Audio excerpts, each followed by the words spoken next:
All right, here we are. What's up, Hey, guys? Happy Wednesday. What's going on, Matthew? How are you? uh, busy bee over here. I know you are too. So Yeah. it's the How's your holidays, and there's a rush, and we're doing all kinds of stuff. Every one of us. So it's pretty chaotic. And you just Yeah. moved into a new studio, adding more chaos to the mix. Yeah. Yeah. So It's been a wild week. I didn't really, I mean, I told you what happened with the pipe. Um, I didn't really tell anyone else. uh, so for those of you guys watching, I don't remember if I don't think I said it anywhere, but like I basically was setting up this new studio and was using a skill saw and I cut into a water line by accident and it's just started spraying out everywhere. And fortunately, I only freaked out for like a few seconds and then snapped to action and turned off the water main. And Sam was helping like hold a bucket and stuff. But it was crazy. Like I think that I got the water shut off within 90 seconds of it, like me cutting into the pipe. And like there was like 2 inches of standing water in the corner of the studio. Fortunately, I had just I put down plastic sheeting on the whole floor in this room, and then I put down like a plywood subfloor, and so like it really didn't damage anything because of wow. the plastic sheeting, which is great. But it was just like, I mean, it totally threw. I guess that was 2 days. Was that Monday? I think so. When you sent me that pic, I was like, man, I hope it didn't ruin any of your stuff. 'Cause Yeah. I didn't know Well, what the only happened there. painting, Sam actually was quick because like there was a big pile of like big canvases were like pretty close to it. She's like, which paintings need moved? And like Andy had like a awesome commission that he'd been working on for a long time. And I'm like, we just need to move this one painting of Andy's. I like nothing. It didn't. The water didn't even get to them. Like it didn't damage them. But I'm glad that like my also like priorities were in the right place because all of my big paintings over there were replaceable, but that painting of his would have been tragic to Yeah. have everything happen to. Well, all right. So it But worked out. anyways, yeah, we're here, and now I know a great plumber also in Brooklyn. He was super nice. His daughter is in the process of like applying to art schools, and so Awesome. he was very interested in the arts. So that worked in my favor, I suppose. But Where in Brooklyn is the studio now? so I'm not really that familiar with Brooklyn. Like I hadn't spent much time here, so I think we're kind of between downtown and Boerum Hill.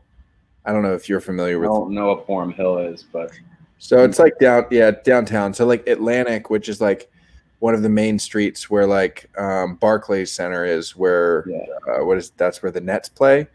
That's like a half a mile up the street. I'm basically on that main Atlantic street. I'm So sure it's like it seems like a really good when location. you walk around, right? There's just tons Yeah, of eye candy everywhere. yeah. There's like, I mean, this whole intersection. Like I could walk in any of four directions, and there's like, restaurants and like stores and like activity and stuff, which is really cool. The last studio that I had in Queens was very industrial, which had its perks because it was like really quiet. Made it easier to like find parking if people were like coming over to visit. But yeah, this is going to be a whole new beast. So I'm very excited to get settled in here. More distraction. Yeah. No, I mean it's yeah, I don't think I'm not really worried about the distraction. Like I'm in my cocoon. Um, it's gonna be a crazy winter. Andy and I are like preparing to just like shelter in place for months. It's gonna be wild, both with like cold and snow and potentially COVID stuff. So we have now like everything is self-sufficient. Last winter, I was commuting to my studio, and so like there were long periods of time where I couldn't. You weren't supposed to leave the house for non-essential workers. So like I worked from home for a while, and then when I would go to the studio, I would like stay there for a long time and like just kind of crash there. But now it's like all self-contained. So I think it's going to be a good thing for sure. Awesome. And in the winter and COVID, like you'll get so much work done, man.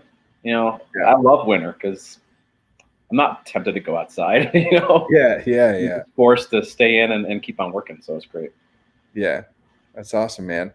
What are you working on? Anything special I mean, obviously, what we've got going on is special. Yeah. Or what's in your pipeline for December? Well, I've got various projects going on, and I'm building up the marketplace. So that's really taken off like a new chunk of my time, which I have to allocate now too. Mm-hmm. So it's been great. I've been able to mentor a lot of new creators.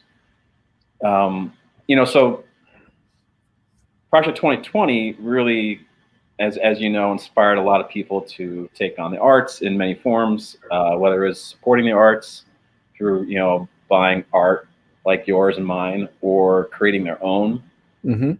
And I'd noticed just over the course of the year that there were so many new creators that were sharing their stuff, and I was enjoying it all, and they didn't have any places to sell them. They were just like listing them, hey, leave a comment in this thread or whatever on Twitter or Instagram. So I wanted to give them a space to host their art, and then also kind of mentor them along the way in the process of setting up their shop, so I could help them kind of craft their visual identity, maybe give them some other tips on the execution of their art, some other direction, and really help shape them and turn in some good success stories. So it's been really great, man. One of my first artists who got set up and start rolling, he sells stuff practically every day, and I've been able to put Christmas money in his pocket for his whole family, and he's super appreciative of that.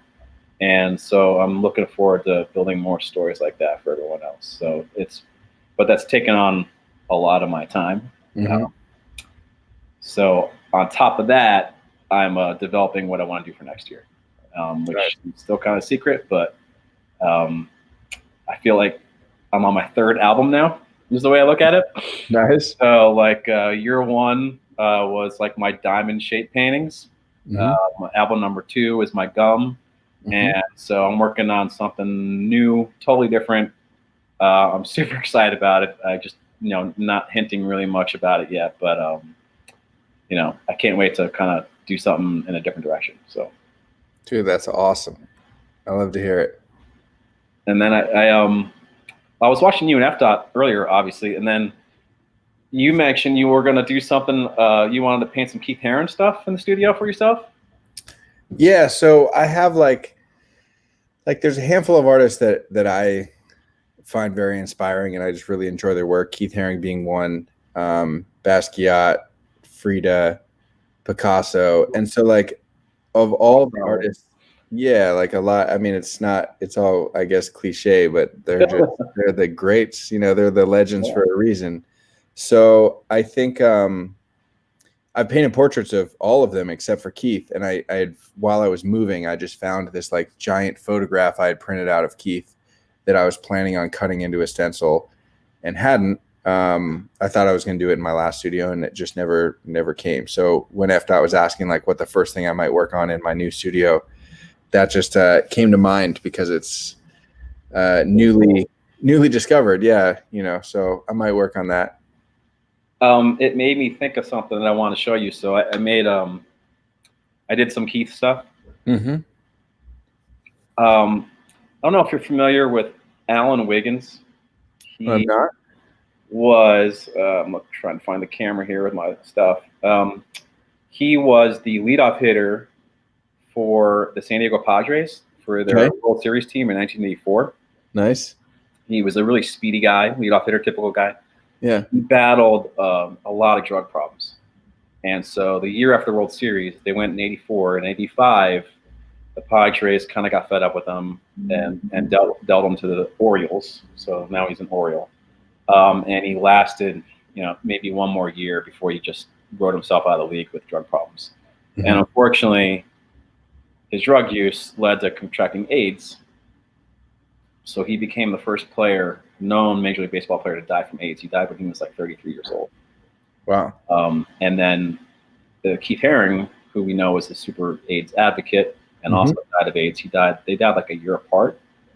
So I painted Keith on the back of Alan Wiggins. Oh, wow. That's awesome. Flying Devil. Yeah. In kind of two different ways here. Let's see. Yeah. On the camera. And the Flying Devil kind of, really represents the vices that, led to Alan Wiggins' demise. Mm-hmm. But, I wanted to share that with you when I heard you say you were going to paint some Keith. So, Wow. I have a question, like from a technical standpoint with those backs. So like one is the negative image of the other one. Are those like, is that cut from a single sheet of gum per se, and then you can put one and one? Because those are like, you know what I'm saying? Like one would fit inside. Yeah. I have to do them.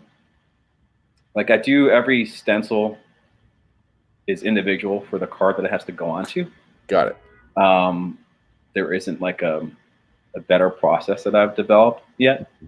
And so with that, I just took my art and obviously reversed it, the stencil, to make the negative. I had been kind of messing around with, like the full slab of gum. Yeah, which is fast. Like I hadn't seen that. I mean, until this card. Yeah.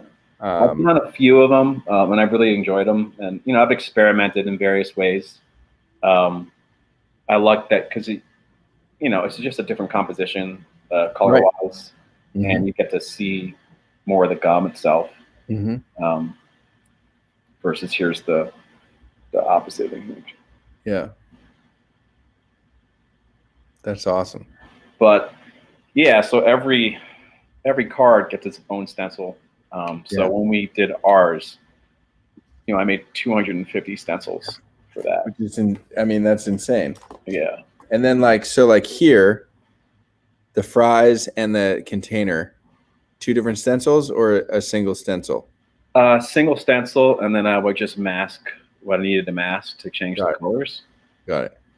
I think what I did was, so I create my stencil, and then I spray a layer of like base paint. It's kind of like a primer. Okay. Just so I know that my gum texture paint is going to really adhere to the card. Okay. So when I did like ones like that with the yellow fries or ones with like the red carton, I just used the red and the yellow as my first base layer of spray. Okay. And then I painted my gum on top of it. And then masked off. Yeah. Yeah. I'm trying to find one of those red ones. I got one of everything in here. Here we go. Nice. Yeah. That's awesome. And then obviously the art. Yeah. So, and then what about but like, the silver and the gold like looks like it looks like metal. Yeah. So that's actually is that metal? Foil. I had been like with other things I've done. I've used metallic paints before, sprays. Yep. And there's so much variance to how they come out at the end. And I just didn't trust the process, so I just wanted to use a foil because I knew if I use that foil, not only would it look the way I really wanted it to look on the card, but then I'll be able to match it exactly on the label. So if you look at that, it's the same foil. Right. And that, that'll give like just the perfect complete product in my eye. Yeah. So there we have the Rosen there. That foil matches that foil. And also like putting my logo on the front, so sick. Yeah, just awesome. Like it came out really nice. So glad that you, I provided the art direction and you just hit it out of the park. Yeah. I think it was awesome. They're gorgeous. They're rad. And I told you right before we started that I had cool news to share with you, and I was going to wait till the stream. So that news is I had sent pictures of it to Mark and said that we would love to send him a couple for him to keep, and also asking if he would sign some for us. And he replied back being like, yeah, happy to do like whatever you want. Let's make it happen. So that's good. I was waiting on that. Like, I was pretty sure that he was going to do it because we've had like a good relationship, and honestly, like I haven't asked him for anything yet. And so I knew that like I could probably get him to do that, but until it was like for sure, I just didn't know. So Mark is totally down. So my plan is to send a small batch of our collabs to him, some of like kind of various colorways, and I will do. We'll get each of us will get a card signed just that we can keep, So cool. and then we'll do inserts for everyone else so that they can have a chance at like a, the rare insert of a Mark McGuire auto. That's awesome. Super excited about that's like really, that's exciting, and that like literally like just happened between the F. conversation that I had and like now when we're talking, I heard that, so that's like, I think really cool. Awesome, man. Yeah. That kicks butt. Yeah. You know what else, man, is I keep I've been shooting a lot of pictures and stuff with these French guys. Like I just I don't know how much you can give away. Are these like I can't tell. Is this like a stick of wood basically that you painted with your gum or kind of like, yeah, is that the best way to put it? I don't know. Like it's fascinating, man, how you do it and like make the textures and make the things look like what you do. I just I have so many questions. Well, to answer the first one, yeah, that was it's like a balsa wood or some other light wood. I can't remember if it was balsa or a comparable. I had some in my studio that I was using for some other project, and then I was like, oh, that'll be perfect for this, because I definitely, we couldn't have a French fry carton without fries in it. Like, right, just couldn't do it. So when I dreamed it up, I went to McDonald's and I ordered like I ordered a large fry and then a medium one. And I ate all the fries and I felt disgusting that day. That was gross. But then I realized like afterwards that the medium sized box was really more appropriate for what we did. Totally. So then, I had these custom made and they came out fantastic, I think, because I had like a spot gloss put on that. So it's got a little bit of a shine to it. And you could feel its texture across it, which I love. And it came out fantastic. So, and then it looks, pretty much like a typical French fry box from McDonald's. So my initial thought was to get these, and after trying to figure out how to source them, it was like impossible. I thought I'd bribe someone at McDonald's for a whole box or something like that. And then I realized, wait a second, I can do something even way cooler. Like, why do I need this? So I'm glad that was the thought process. Yeah, I mean they're awesome, and like you said, like it's like shiny. Like honestly, like I didn't even know how to explain to people, like to show them. It's just tough in the video. Like it almost looks like it's like silk screened on or something, but I don't know. I don't know how it's done, but it looks it's great. It's just got a freaking cool. It's regular ink, and then it's got a layer of spot gloss on top. Like in any sort of normal printing process, like if they were going to print business cards or whatever, they would say a spot gloss. So that's what I asked for because I really wanted it to, like the carton itself has a matte finish. It's like very kind of silky smooth but matte, and so I always like to contrast things, like have a gloss on top of a matte, so it like really pops when you're looking at it different angles. Also, I don't think I've showed people the back of these, but these are also signed by both of us. So this is like essentially replacing the Topps Project 2020 boxes, which are boring, and these are not boring. I actually threw away so many of those 2020 boxes. I had thousands of them that we moved, and they weigh a lot. Oh wow! Of them, and we finally just recycled a lot of them. Because like in moving, we also we downsized space. It's awesome to have like my bedroom right next to the studio is fantastic, but just overall we have less space, so we're gonna you gotta get some stuff. Pick and choose what stays. We had we had like probably 10 boxes of like Project 2020 boxes, all huge and heavy, and we got rid of like half of them. So how will that impact your process of painting in a smaller space?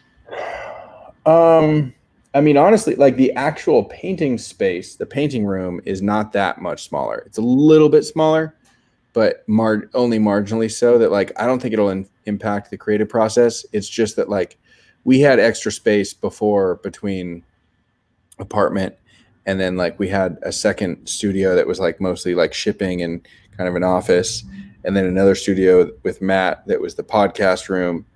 And so like we just kind of had stuff everywhere. And the painting room always, I tried to always keep like stuff out. I would keep stuff out of it. That was kind of the point of having the other rooms, is like just to keep the painting room empty. And so like this painting room here is similar, where it's like similar size room, and there's the only things that are going to stay in this room are like canvases that need to be painted or canvases that have already been painted, and then paint is the idea. See how that works out. Yeah, it's always a moving target. We'll see. You gonna keep water out of there too? I'm sorry? You gonna keep water out of there too? Oh, we're gonna try, but the good thing is we know now. I know quickly, like if I were to make that mistake again, I know exactly what to do and like where to like turn shut-off levers. Before I was just like running through shutting every valve I could find off, and now I know which one it is. So hopefully that won't be a non-issue. Hope so. Yeah, we'll see. We're actually pretty excited. I don't know. It's gonna be like maybe hard to see. Okay, so this table, these are our big work tables. They were custom built. I had them custom built for my last space. They're 4 feet this way by 8 feet, and underneath it, you can't really tell, but that's like there's a couch under there. Uh-huh. And so at first we just had the couch there, and we just found out that the table fits perfectly over the couch. So like if there's not a guest in the studio that like wants to sit on the couch, we can have our table there. And then also like there's kind of like a little couch cave underneath that like you could just like lay down on the couch and under the table. So that was like a really good use of space that we were pretty proud of. Yeah. The couch cave. Yeah, exactly. And you never know, like, whenever you walk in the studio, you never know what's going to be in there. Yeah. Yeah, there could be somebody different in the couch cave every time. It could be like a special guest. It should be part of your podcasting. And have your special couch cast. Yeah, couch cast. Yeah, so we're excited about it. It's just I think it's fun. Like every studio that I've ever had has always inspired different art. And so like my parents in California, I think my dad was on here. He is. What's up, Dad? So they live on this like 2-acre farm, and the studio there is in like a barn, like an old horse stable. Basically, like there's literally a horse like 2 stalls down from the studio. And so that studio is cool because it's so different than like this studio that's like very urban, like we're in the middle of a city and it's all like sirens and road noises. And then you go there and I'm painting and it's all like crickets and frogs. And I just think that like inspires different like mindsets and different art. And so I'm excited to like be in a new space and see what this one helps bring to life. Right on, man. Yeah, I'm sure the outdoor elements might impact that too a little bit, just the visuals. Yeah, because it's just different visual surroundings from your other neighborhood, right? Yep. And speaking of that too, like I mean, this space has 4 big windows. It has like twice as many window openings as the last space, so we can see out in 2 different directions. It's really cool. It gets a ton of natural light during the day.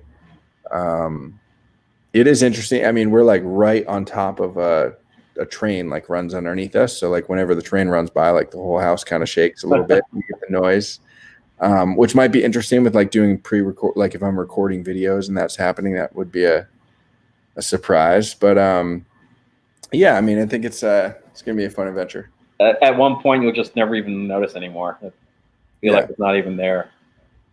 Just static noise. Yeah.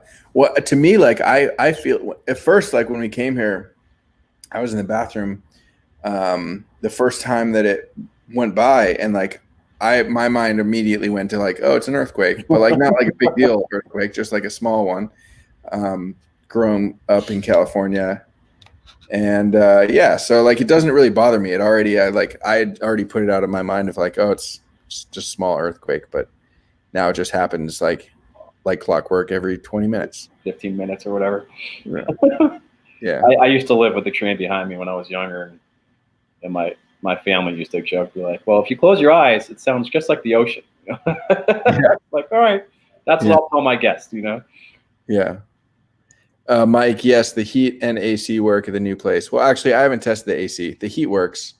It's all on a radiator system. And actually, fun fact, the pipe that I burst was a water pipe that was going to the radiator. And part of the reason that I burst the pipe is that, like, in this corner of the house, there shouldn't, I didn't think, be any water. All the bathroom, kitchen, everything is at the very, very far side of the loft. It's kind of like long and skinny. That's why I got in the predicament that I did. But the plumber told me that that water pipe was going to the radiator. And that works fantastically. Works very well. So you cut your water and your heat in one cut. Awesome. I sure did. And that, like, right where I cut it was like really close to a outlet, because the whole reason I was cutting it is I was trying to like notch out to be able to like access the bottom plug in an outlet. And so like I had to shut off the power too, because I didn't want like water getting into the outlet and then that causing issues. Just it was a whole thing. I can imagine. That was pretty great. Right, all good now. And we have the couch cave. We also decided that like when I had kind of was cutting it, I was envisioning setting up the studio in a particular way, because I cut it and then I kind of got sidetracked that whole day and was like waiting for the plumber and like moving things out of the way of the water. That actually kind of impacted the way that we set up this room. I think it's better now. And so it was kind of a blessing in that sense. So if anyone's having like a, design predicament, just cut a pipe. Just cut a water line. Everything will be solved. Yeah. Absolutely. That's awesome. Let's see here. I want to, okay. Well, I guess we kind of talked about this. I don't know how much you can tell us, but like, so you said for these, you made 250 stencils. Yeah. So it's a lot of production. So all of your stencils are one-time use? Well, basically? Yeah, they are. Like, they're not reusable. Okay. Because they're made of vinyl. Okay. So it's not like they're a non-adhesive material. Like, it's not a cardboard or a metal or something like that. I use the vinyl because I know I could most securely adhere to the back of the card and get like the sharpest line possible. Right. Without like I use my first spray base as a primer, but it also creates a bond between the stencil and the card. Otherwise, like if you were to, I don't know if you've discovered this paint trick over the years. I knew about this a long time ago, just from my trades of growing up. But anytime you want to like mask something, like if you were just painting a wall and you put a piece of tape on it and you want to do two colors, like paint is always going to bleed no matter what. Just it's going to bleed. So I learned a long time ago that what you would want to do, like if you're painting a white wall and you wanted to have mask off an area for like a black line, mask your area, and then paint white first, because the white's going to bleed under it. And then you can do your black. And then when you unpeel, you'll have a perfect sharp line. So with the stencil, I kind of do something similar, only instead of when you spray isn't bleeding like a latex acrylic paint would off of a brush. So I can spray, it'll create sort of a bond on the stencil. And that'll prevent my paint from bleeding, when I go to do my gum texture. So there's a gum texture, that's like an acrylic mix of stuff. So it's a liquid, and if I were just going to do it on something, it would bleed right under, and it wouldn't turn out the way I wanted it to. Yeah. So that's the tip. That's really smart to do like the tape and then do white paint first. I honestly, like, I have used a similar trick. That it was another artist that taught me that, but I'll just use like clear, like leveling gel, basically. Yeah, so you can do that, whatever it is. Like a clear coat down the tape line first, so that goes underneath. What bleeds, yeah. Yeah. But that is really smart. Like if it was a white wall and you put tape and then you just use white paint first, would be even better. Honestly. Yeah. And then you get the perfect straight line. So Yeah. I learned that I was working at like galleries and museums when I was younger. Mhm. So I picked it up that way. And the first time I saw it, my mind was blown away. I was like, whoa, like that makes so much sense. How I didn't know that before. Yeah. So Yeah. awesome. That's awesome. Yeah. And then, okay, so are you, and again, sorry to get technical, and if you get to a point where you're like, this is trade secret, I don't want to tell this, I don't care. But like, okay, so I have like a Cameo, whatever, Silhouette 4 or something that will do like laser cutter on vinyl. And I've done that on some different things. And I did a little bit of it on cards. And is that what it is? Is it like vinyl that's like sticky on one side and then you're using like transfer paper? Yeah, it's exactly. I have to use a specific grade of the vinyl because they come in like different strengths of adhesive. Got it. And so some are too strong and they'll just like when you go to peel it away, it'll just rip up the card. That's the experience that I have.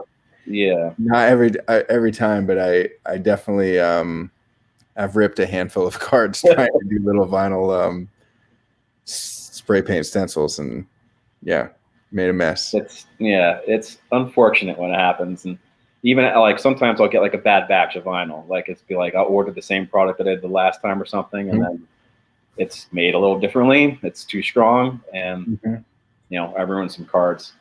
So yeah, it's crazy. Like even like this is a perfect example. So I use this like spray adhesive. Oh, all right. And this is like, so when I cut my big stencils, I'm cutting them just out of regular paper, and then I put this mesh on top that just holds it all together. But essentially, it's just regular paper. And so like I'll use this to hold my stencils down. And there was like, I guess it was in 2017, I randomly noticed, like, I used to get it from a handful of places. I could get it from Michael's. I could get it from like another local store called Riley Street. And then it's like pretty basic stuff. So it's sold at like Target. And then all of a sudden, like it just stopped being available. All the stores just were like, oh no, we're out of stock. And I was like, oh, that's really weird. And then like a month later, or 2 months later, like they finally all came back in stock, and Elmer's had changed the formula and made it like less sticky. And so like I would use it, and then like, and no matter where I got it from, I'm like, oh, this is like totally different than the stuff I used to use. So like even now, like this is like a different grade than like when I started using it. And so I like had to go back and start testing like other spray adhesives and stuff. But it's crazy that can happen. And like I would have had no idea that it would have affected it. But like I just used it so many times, and I'm like, they messed with this. And at first I did use one can. I'm like, I don't think this must have been a bad batch. And then I get it from somewhere else. Same thing, somewhere else. You get the first one, you're like, oh, I guess this one's a dud. And then you try another one, you're like, nope, this is the problem. We're like, oh, now we got to come up with something new. And yeah, totally, man. I hate when that happens. That's awesome, man. What are your plans for the holidays? Do you have special? No, I haven't seen my folks and my grandmother all year. They live in Florida. Oh, nice. All year I haven't seen them, so I'm going to drive down there because I really need to see them. I'm not tempting anything but flying. I'm afraid to go to an airport, let alone be on a plane. So, but the drive is fine. I'm going to stop halfway. I have a good friend, really good friend of mine, right in between, almost exactly halfway in between. So I'll spend a night, and that way, I'm not putting anything much at risk, and I get to see them because it's just been so long. I know you're not making it out to California. What are you going to do for the holidays here?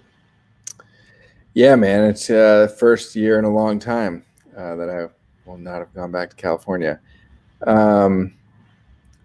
Just hang with friends, man. We're going to be running a tight circle now, and hang out here at the studio, and not much else. So we'll be here. I'll FaceTime my parents. I'm sure we get to we FaceTime quite a bit. My dad asked where in Florida. Was it Boynton Beach? Oh, they're in Coral Springs, which is close to Colorado. Cool.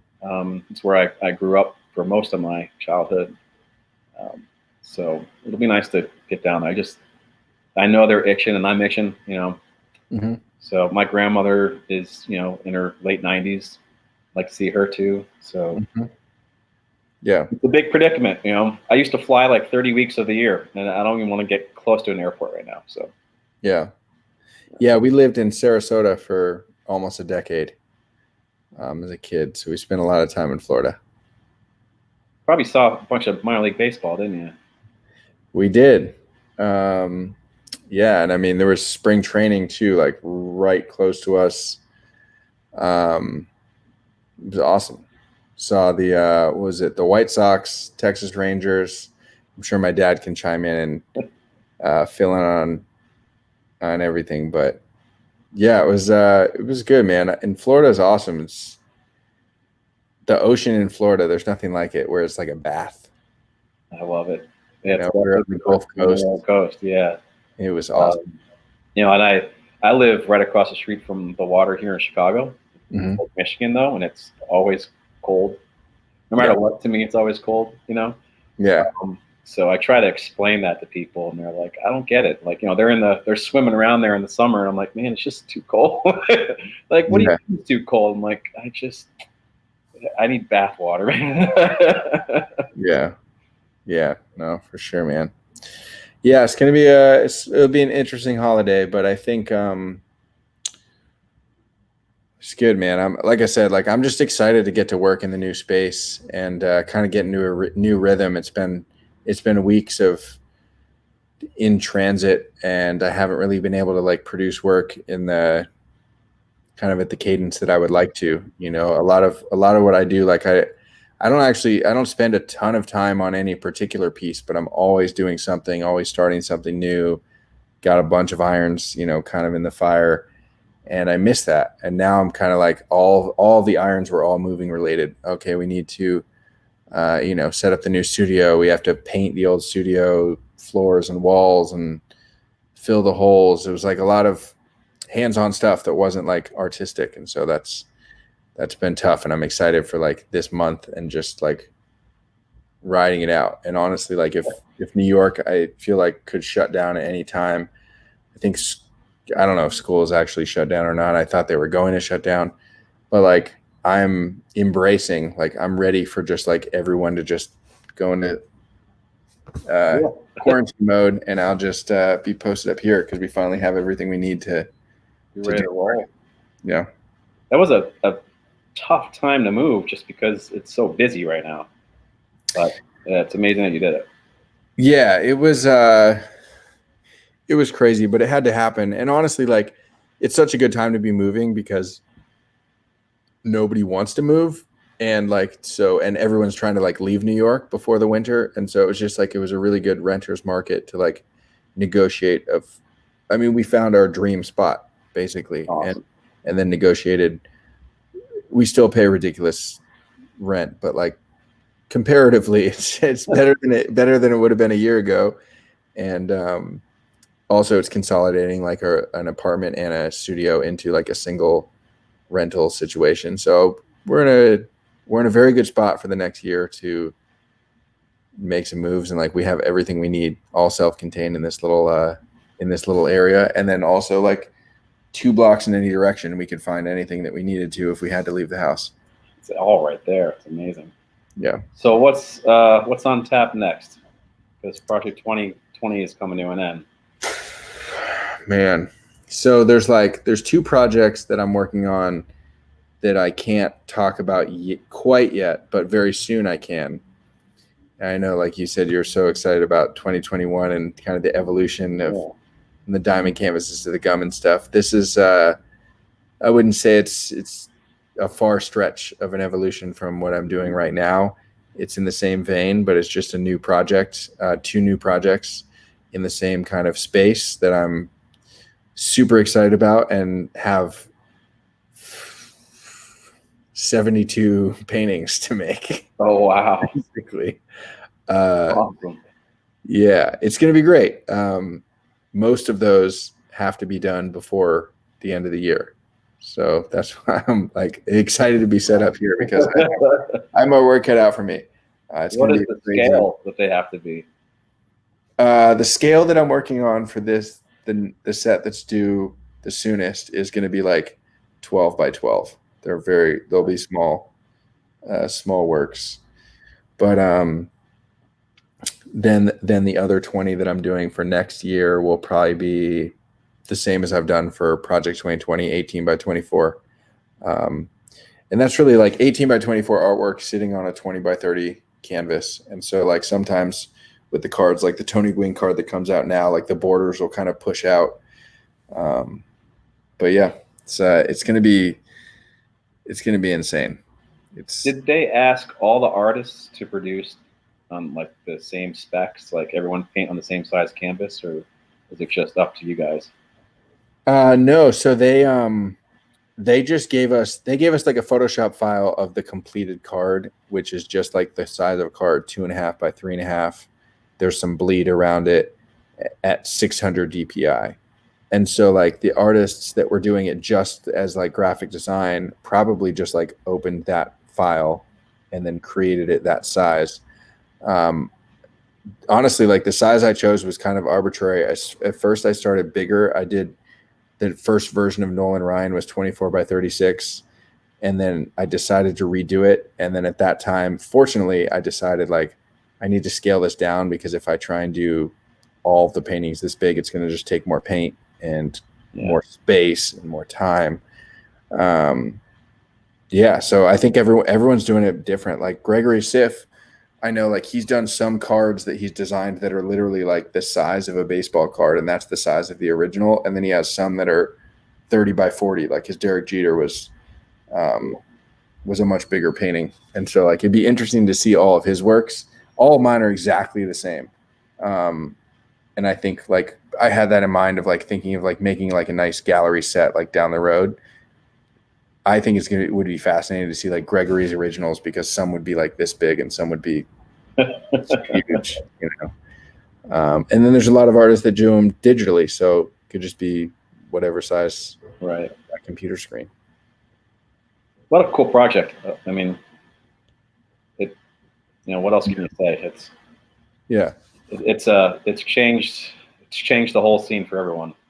Yeah, no, it's been life-changing. To be honest, it's been great. I love it. It's awesome, man. Yeah. Well, man, thank you so much for jumping on. So I guess like I didn't really do very much like selling today or pushing, but like these are the cards that this is kind of one of the things that has brought us together most recently. Yeah. And they're gorgeous. I love it. So that's the 87. This is the blue base. So they're on 4 different cards. 87, the 88 record breaker, and 88 rookie cup card. Right? The rookie cup. Yeah, I love that rookie cup, man. And then an 89 tops. And they were all done in a few different variants of styles. Yeah. And they're gorgeous. I mean, and just to the audience, so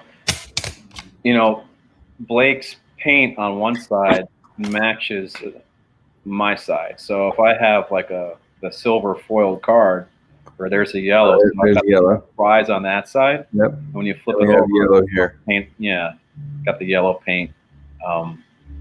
So everything was really purposefully done to complement each other and make a awesome refined product. The paint matches the carton, it matches the labels. Everything is like really refined. So I think you guys are going to enjoy it a lot. Yeah, me too. And as of tonight, I mean, we confirmed that there will be some inserts with Mark McGuire autos. Yeah. Before, we had kind of talked about that before, and I was thinking if Mark wasn't able to sign those cards, that I would just like give people my Topps 2020 cards, which I have a few extra autographed by Mark. But now we know that we can actually have Mark's signature on those cards, which is going to be sick. Icing on the cake. Yeah. Icing on the fries. Can't wait to get that back, man. That'll be have a good place in the studio. You know, it'll look awesome. Definitely. Yeah. So, anyways, if anyone, let's see, if you guys haven't seen the link, it's in I just put it in the comments. It's also in the video description, but check those out. Yeah, and if you order soon, you will have it by Christmas, Awesome. before Christmas, which is great. And yeah, it's dope, man. Well, I hope you have a great week and month and everything. I feel like we should probably do another stream together at some point this month. Yeah, I would love to. Absolutely. Cool. And offline, I want to hear about your next year's project. I'm very excited about that. I'd love to tell you. So yeah, sweet. All right, cool. Well, thank you guys, everybody. Thank you for watching. I hope you guys have a great night. Stay safe, and stay awesome. Thank you, guys. Bye. Later.